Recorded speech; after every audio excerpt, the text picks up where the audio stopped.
श्री स्वामी समर्थ. प्रिय स्वामी महाराज, साष्टांग नमस्कार, विनंती विशेष.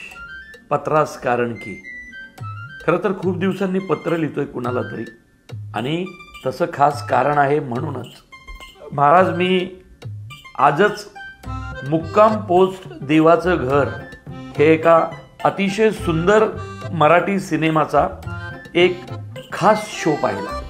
म्हणजे खूप दिवसांनी सिनेमा पाहताना रडलो. का रडलो माहीत नाही, पण महाराज, तो चित्रपट पाहताना क्षणाक्षणाला तुमची आठवण येत होती. खरं तर या चित्रपटातील एक चिमुकली देवाला पत्र लिहित असते.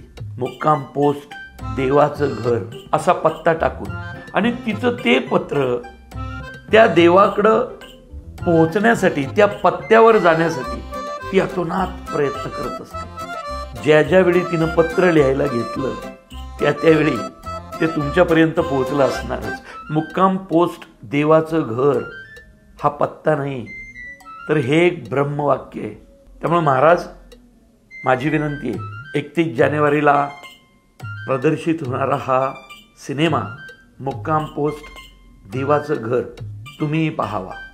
10 वर्षापूर्वी मी देऊळ बंद केला होता. आज 10 वर्षांनी महाराज मी त्याचा पुढचा भाग घेऊन येतोय.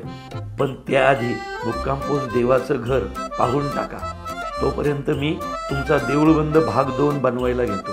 कळावे, तुमचाच प्रवीण विठ्ठल तरडे. मुक्काम पोस्ट देवाचं घर अर्थात प्रत्येकाच्या मनामनात असलेलं त्याच्या देवाचं घर. माझ्या देवाचं अक्कलकोटला आहे. धन्यवाद.